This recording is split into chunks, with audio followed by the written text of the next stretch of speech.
This podcast is for support and inspiration only. It is not medical advice. Always talk to your doctor or care team about what's right for you.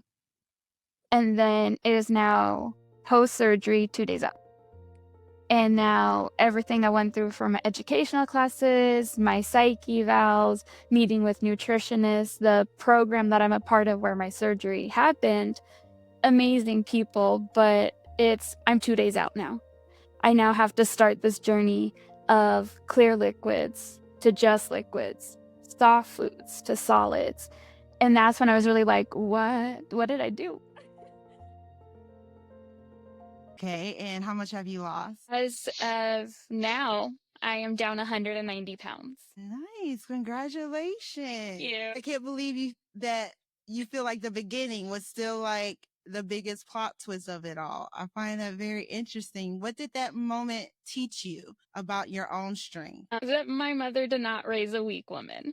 I was raised by a single mother who was working as hard as she could for her 4 kids, and she never told us that we couldn't do anything. So with her encouragement, it was a beautiful. I'm very fortunate, and I use that word as best as I can. I don't think there's any other word to describe, but I'm very, very fortunate that I had a support system, that nobody initially around me, that inner circle, ever wished bad of me in these moments. But I had to remind myself, like, you are strong. We will get through this. And like I said, my mom, just her unconditional love and support, like, she'd be by my side, encouraging me, like, okay, like, if this isn't working, like, let's go find something else. So it was kind of nice to have her by my side to always reinstill and remind me, like, you are strong. You're gonna be okay. And so looking back at that time period, is there anything you would have handled differently? I probably wouldn't have become so attached to like Reddit articles or other blogs and stuff like that, because you can kind of go down a rabbit hole of wanting to see what other people win, You and could go down what a lot of a rabbit lot of holes.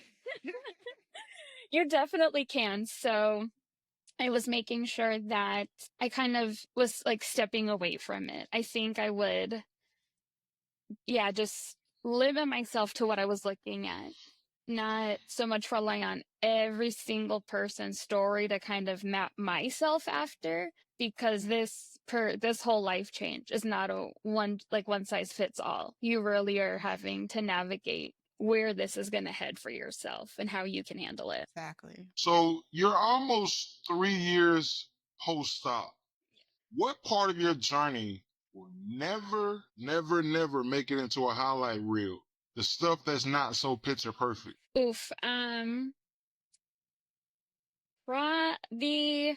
The changes in how my body reacts to food.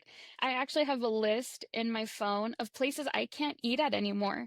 The food itself makes me so sick. And it's not like it takes like how no, like within minutes, my body's like, this is not okay. It's not staying down. Like running to restrooms, trying to find like seeing if I can hold it in, and also adjusting to the supplements that you will take realistically for the rest of your life if you stay on top of it.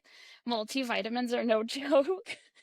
They are very, very strong, and that would also make me sick from time to time if I didn't have enough in my system, if I wasn't continuing like keeping liquids in my system so it would break down a little easier. It's rough. That so it's definitely the intake, and then the struggle of trying to walk into clothing stores after.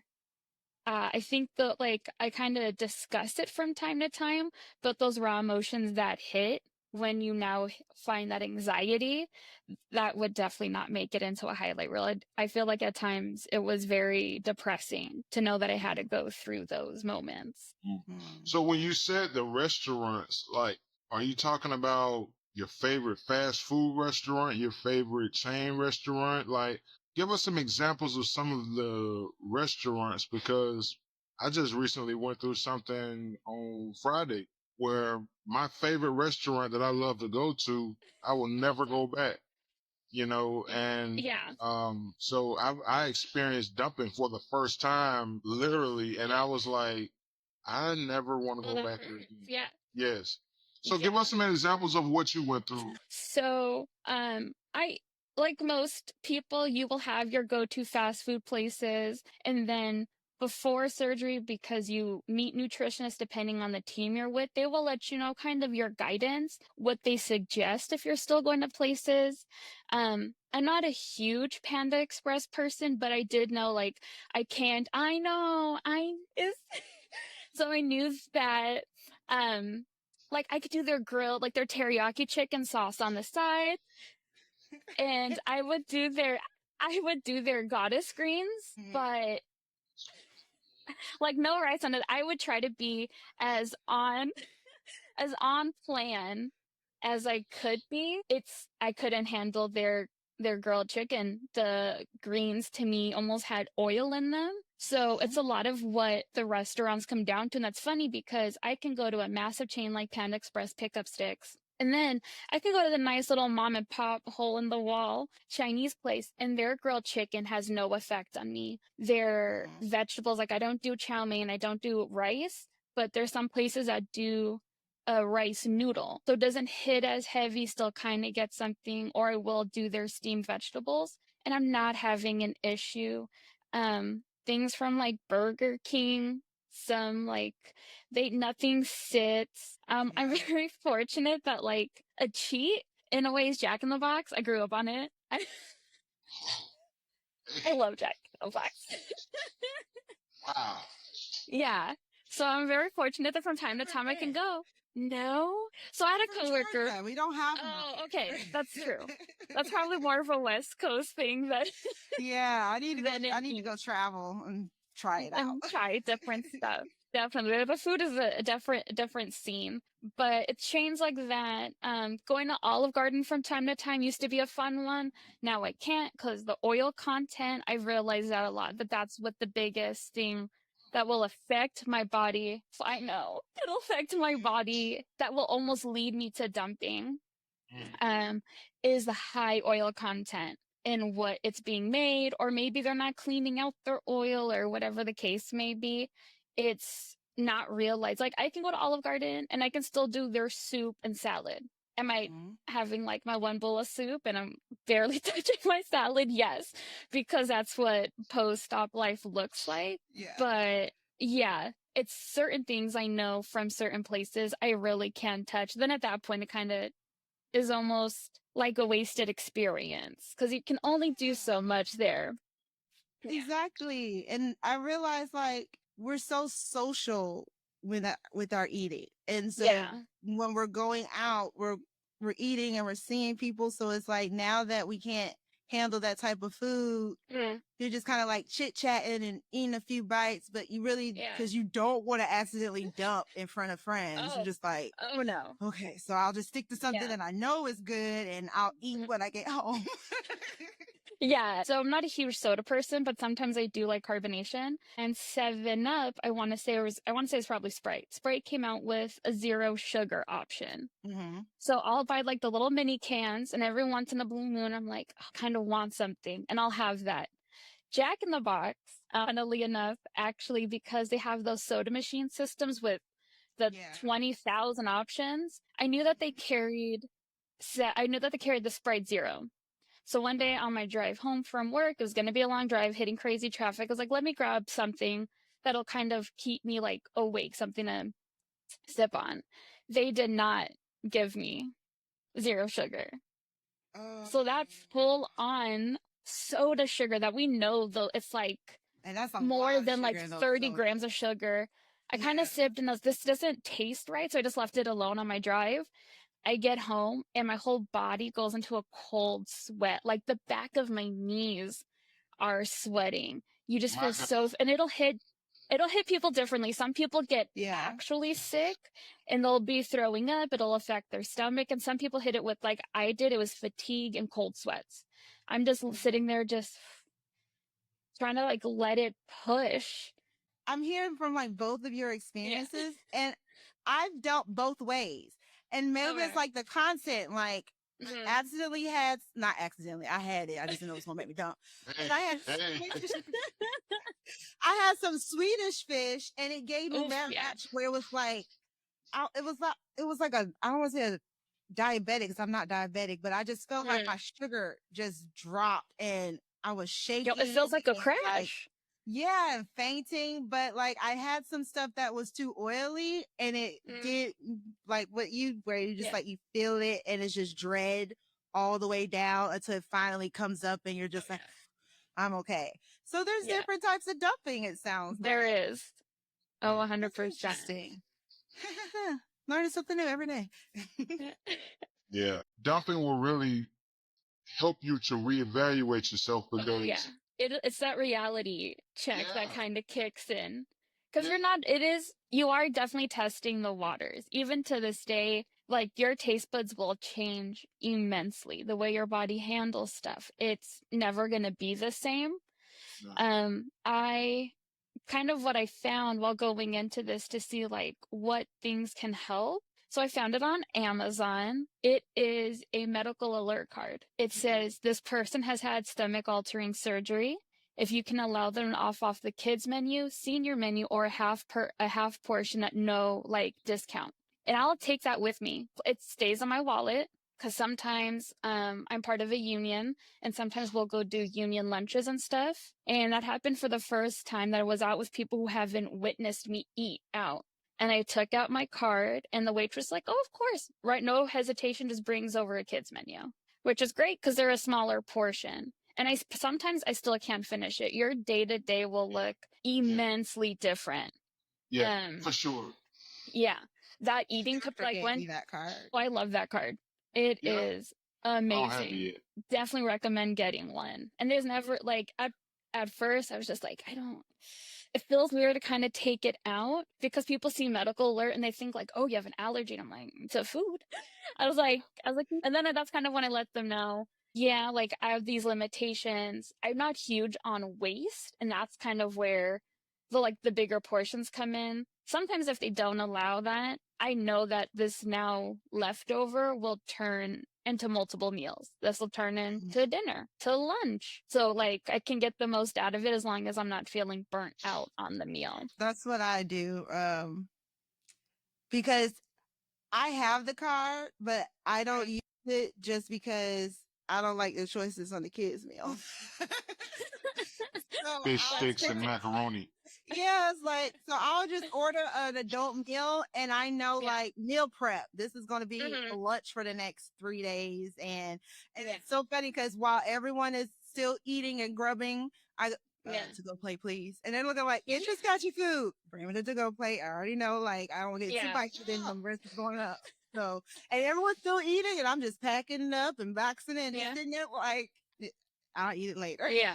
Oh, 100%. Yeah. So I definitely understand because on Friday lunchtime, I was in training all day and my coworkers, they were like, you're not like yourself today. Seem like you just don't want to be bothered. They don't understand the hormonal imbalance of what goes on with a bariatric patient, as well as, when I'm at lunch and I'm eating something, they're like, why aren't you eating that? I'm like, I can't. My stomach is this big, So, a lot of people don't understand. And until they're in that environment, they never will. So you have to explain it to them. So I definitely understand what you're saying. So when you're out and about and, you're open about your surgery and your experience, have you ever had someone kind of throw out that comment, oh, this was the easy way out? Like, what's your go-to response when you hear something like that? Yeah, I get that probably. I think I get that maybe like 75% of the time. Wow. So it kind of makes a comment. I'm like, or it's either that's the easy way out, or if they don't know I've had the surgery just yet, they're like, it's so great you lost it naturally. And then I'm like, well, yeah. But when they say it's the easy way out, I kind of just respond with, and what makes you feel like it's the easy way out? Because then it gives me that moment to pivot to education and not just be like, no, it's not the easy way. You have no idea what you're talking about. I want to know where they're coming from because it's that stigma of what some people know of bariatric surgery as my 600-pound life. Mm-hmm. Where you don't, like, a lot of people are fighting to do that pre-work. They've gotten to the size that they are, and they go, I always forget his name, but his picture was on the front of my bariatric info binder. Yes, Yeah. Doctor Now. You're not So hungry, you're thirsty. and you're like, you're not, yeah. But I let them know, it's like, it's not the easy way out. Making this is your lifetime decision. How you handle it will differ per person, per case. They might bring up somebody that they know that's had regain, and I have to educate them on, it may seem easy because some people didn't have as such great success because they probably didn't have the support team or those proper resources. But then I kind of get it directed on what happened with me because I'm part of a COMET program, which is Center of Obesity and Metabolic Health. So I like those resources are there, and I educate them on that. Like, it's not easy. I had to go through the surgery. As long as I'm committed, my stomach will be the size of a banana. Like, they had to take out roughly 60 to 80% with the sleeve procedure. So it's like, this isn't easy. It really is an eye-opener to what your relationship is with food, and then how other people will now see you after you answer that question based on what their response is to why they think it's so easy. Do you think they understand the mental work that goes behind this process? Like, this is a mental journey just as much as a physical one. Say yes. I think once you bring in that universal connector of mental health, because I think that's what really binds us and makes and kind of pulls that empathy out of others, because there could be somebody who's been in their gym their entire life, but they're still hitting those mental roadblocks of, imposter syndrome, body dysmorphia. Those are the huge ones within the health journey weight loss community, because you could be killing it, but then you'll hit these moments of like, maybe I'm not small enough. This area still doesn't look right. Maybe I shouldn't have eaten this thing. And then they're kind of like, oh, I felt that way. Like, I'm not lifting enough from time to time at the gym, or my meal prep really hasn't been helping the way it's supposed to. So I really feel like once they understand that mental toll that they may also be going through at a different sector, though, it really helps them kind of see more so what happens internally than what they kind of see on the external level of what success is for some people. How did your own mindset shift when you realized it was going to be more internal than external work in the weight loss process? I was going to have to build again. I was going to have to look at this as, well, your body has changed. Like, I was so comfortable beforehand in my own body. I know we'll kind of discuss what that self-love looks like. But then it was like, oh, okay, like, I will have to go through work again. And that's okay. That is perfectly fine to have to pivot. That mental change was, you can't be so hard on something that is so new. You got to give yourself a little bit of grace. You have to be gentle with yourself. Just because you might not be losing as quickly as the next person, that is fine. This is your journey. You gotta take it day by day. You still gotta wake up and remind yourself, I love me. I did this for me. I will be better. I will get better. That's a tough one. Grace on yourself. Like, a lot of people have trouble with that part. I know I did. I was like, come on now. Yeah, you got cut. Go ahead. Let's do it. Yeah. Like, it's okay to kind of allow yourself to feel the sad, Yeah. because if not, like, you're just suppressing it and not growing from it. But Yeah. it's how you pick yourself up from those sad times. Like, okay, no, we're okay. We're good. You had a little misstep. Your internal voices got to you a little bit today, but we're not going to let them control the rest of your day. They are not here permanently. If this is hitting home, go ahead and follow the show. And if you haven't already, join the Facebook group Bariatric Paths, Your Journey, Your Tribe. You can also sign up for the email list at bariatricpaths.com for updates and event info. What's your go-to move? What's your go-to move to realign and keep going? It's probably just going outside, taking a minute to like feel the grass, really just being like, okay, let me Like just breathe. Yeah, let me just woo-song. I discovered lo-fi or frequency-based music, and sometimes I'll just sit in my car, or if I'm gonna go on a walk, I'll pop in my headphones. Yeah. Music really works because I listen to that. Oh yeah. Really? I got Yes. into lo-fi to help me sleep, and then it became something for like my mental walks. I'll just pop it in, and I'm just like, okay, I'll let the breeze hit my body. I let that music kind of just sink in. Because I wish I could meditate, but my mind is like running a mile a minute. Yeah. So I can't just sit there and just try to let it stop. I actively have to do something. So it's as simple for me as a walk, popping in my lo-fi, and then allowing my brain to slow down a bit, and then addressing my feelings. Right. Okay, so all right. So this kind of didn't make us feel okay. Why? Like all right, I need to feel a little bit better right now. Like it's just allowing me to move in a calmer headspace. So I know with meditation, I heard you say it, your mind goes a million miles a minute. I've noticed that when going to group meditation sessions and grounding yourself, and they use the analogy, make an invisible rope, right? Throw it to outer space so it landed on the moon. And then take that invisible rope and throw it to the core of the earth and tie a knot. And you're just grounded. You're physically grounded with your eyes closed, and you're thinking the same things that you're thinking, and you're honestly just in the middle of nowhere. You're in a calm, smooth place. So if you have an area to where you can do a group meditation where you're located, try it out and see how it works. I mean, different people do different things, but I noticed when I did that group meditation, Mhm. honestly speaking, and because I did it, it Mhm. worked. So the meditation does, you did? I saw you when you were, No, we were talking. yeah, it really, really works. But when they do it, they have a real soft voice and they're telling you to throw it to the moon and tie it, and they're telling you to throw it to the center of earth and at ease. You put your body at ease, and it's very, very, very helpful. I'm not gonna lie to you. If we still had a place here where we could do it, we used to go, 3 times a week, and it's almost in like a yoga studio. So it's Yeah. definitely helpful for our journey. But speaking of that, I wanted to tap into one more question before I move along. What keeps your emotional tank full? That's a juicy one. That's a hard one. Over the last year and a half, I really had to focus on boundaries.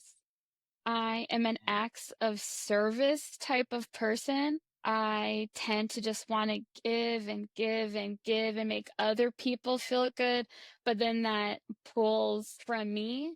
So then I had to learn boundary.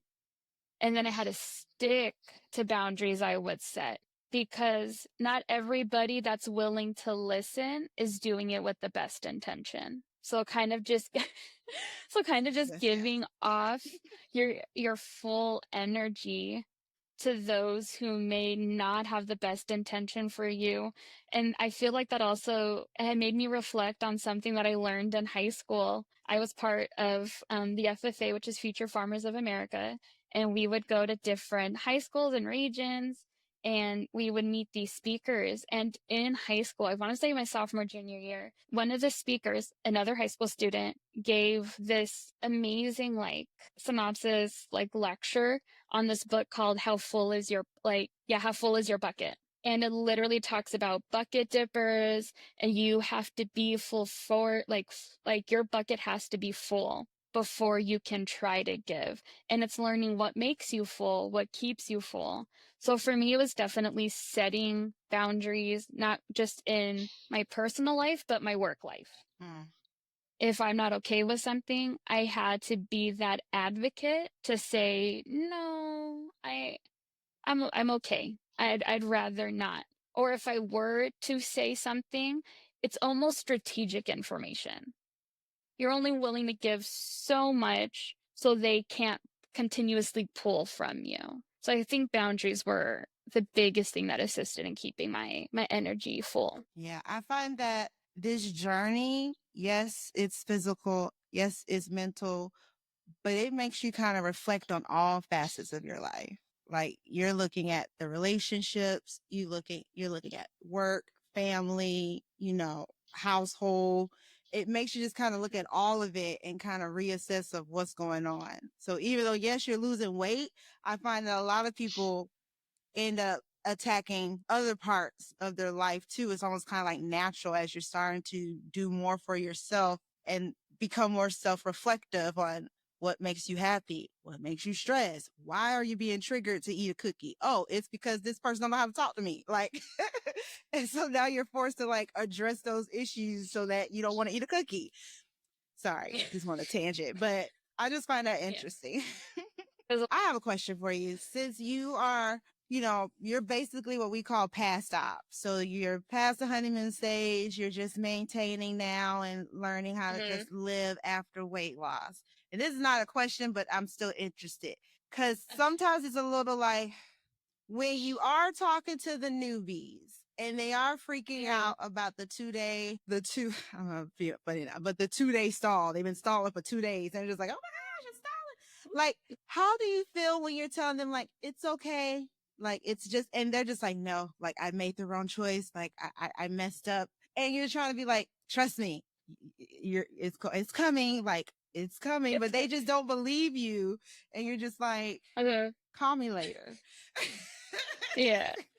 Funnily enough, somebody that I went to beauty school with actually reached out to me because I had posted, I want to say maybe like a week or so ago on my Instagram, hi before, and I like to say now, it is never an after because this is a never ending journey. And she was like, hey, like, you had the surgery, right? And I was like, yeah. I was like, what's going on? She's like, well, I'm starting the process. She's in this like super pre-op phase. She's learning, and she's like, I'm hitting the stall, like my surgery center, and it happens from doctor to doctor, however you're getting it done, will require you to lose weight before giving you a surgery date. And I think that's a really harmful thing to make a patient do. Yeah, I get encouraging it, like, hey, like, let's see if you can lose 5 to 10 pounds between like now to your surgery date. Because sometimes your surgery date is 4 or 5 months out from when you started. Yeah. So like it's giving you this like time to kind of work on it. And that's like £1 a month if you're really just trying to hit that 5 pounds. Yeah. Like changing things. She's like, I don't know what I'm doing. She's like, I'm like lost. And I'm like, you might want to start looking at food the way that you will post-op. Really focus on your protein. You're constantly hydrated. Hydration is key. And like your fiber. And she's like, well, I'm doing weightlifting. I'm like, stop. Yeah. You're not going to see a difference. I'm like, you might want to include more cardio, but fun cardio. Because some people don't like to run. With this, I've relearned my love of running, which is great because I hit a lot of big goals recently with this running season. But I was like, just start cardio, do Zumba. Sometimes people just want to like move around and have fun. She's like, okay. And then she messaged me not too long ago. She's like, I dropped 2 pounds. And I'm like, it's okay. I'm like, you just gotta find your fun ways. Like if you have to start adapting to post surgery life earlier, sometimes that helps. You just have to change your mindset a little bit. You can't be stuck on like, okay, I'm still eating this one thing because you've seen other people eat brown rice and chicken and vegetables, which you think is the requirement. I'm like, you can have fun. You can have fun with your eating. Yeah. It's okay. I'm like, I'm in Southern California. I am a Disney adult. I'm a pass holder. And if I want a churro, am I going to finish it? No, but I'm going to have the churro. Like, I'm not going to stop myself. I'm like, you don't have to punish yourself in the way you eat food or look at it. I had a reminder. Just kind of shift. I'm like, maybe just adjust the way you're looking at it or the way you're starting to eat now. Work on portion control because that'll be the biggest, like, that's another big, like, mind flip. Because your eyes will always be bigger than your stomach. That will never change. You ain't never lied about that. Now, you said a mouthful then. You know, listen. Yeah. I can be hungry. I can want a whole Thanksgiving plate, the whole tray. Listen, 3 bites, 4 bites, 5 bites, tops. It depends on how big the bite is. So if they're smaller bites, probably 5. But if they kind of hefty, like listen, 3 to 4 tops. That is all she wrote. You can sit here and pay $15 for a meal. See you tomorrow. That's all. Oh, yeah. Yeah. No, 100%. Yeah.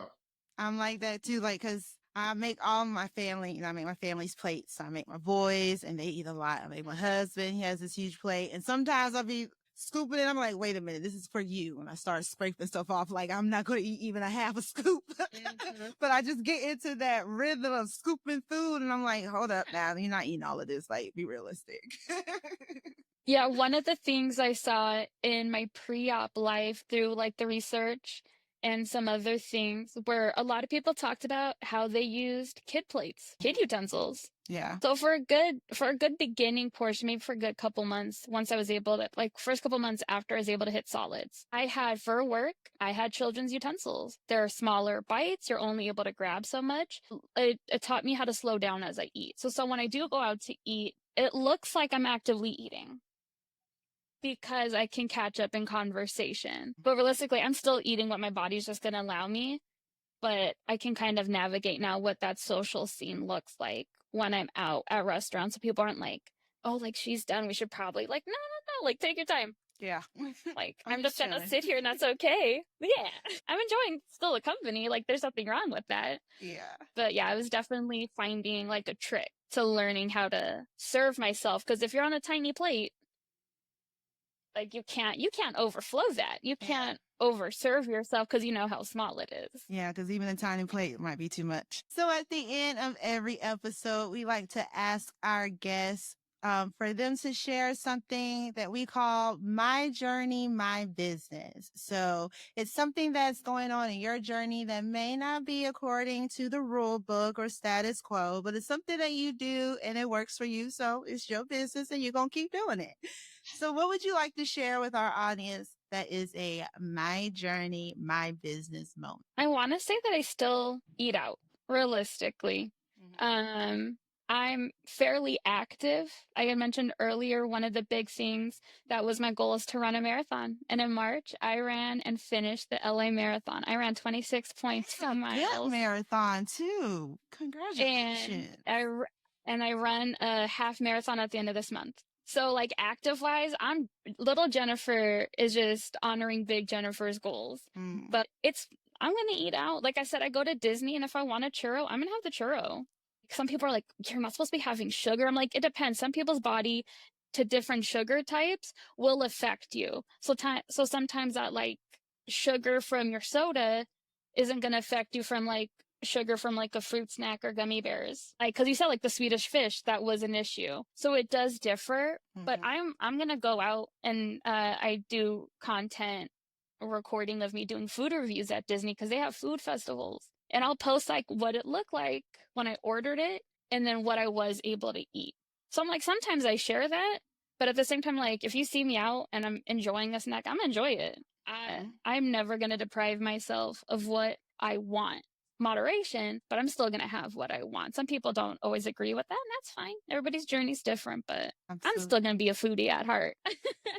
I love it. Oh, that's right. Thank you so much, Jennifer. Where can people find you if they want to continue following along on your journey? So across all social media platforms, my name is Saucy Disney Nugget, all one word. And that's kind of how they can find me. I post my actual life and what I get to do. I like to focus on my non-skill victories. And then from time to time, I will talk about where the weight is and kind of where I'm struggling, what my bad days look like, which might be me actively recording, listening to a snippet of a podcast or audio that talks about like emotionally hitting you about like you're doing okay to be proud of yourself. And I'm just like on my TikTok of when I'm full on bawling. And it's like, you are doing so good. And I have like, that's the grace. Sometimes I'm going to be vulnerable and show my tears, show where my struggle is, where that anxiety kicks in from shopping still from time to time with body dysmorphia. But I try to make it as fun as possible because not everything has to be sad and dark and like, oh, this is the struggle. It's like, but look at the happy. Yeah. Like, I'm just going to show that little bit of joy if I can, if that kind of helps somebody navigate their bad day. Yeah. And I love your content. That's why I reached out to you. So thank you so much again, Jennifer. I appreciate you for being here. And Thank you guys we so much. will make This is sure fun. to reach out again. And we'll make sure we put I would all love of your socials in the show notes. So if anyone wants to go and follow you, they know right where to find you. All right. Perfect. Thank you so much, guys. Thank you. Before you go, make sure to subscribe, hit that like button, and share this with someone walking their own path. Join the Facebook group and sign up at bariatricpaths.com to get all the details on upcoming events, support, and more. We're in this together. Go out there and crush it. This podcast is for support and inspiration only. It is not medical advice. Always talk to your doctor or care team about what's right for you.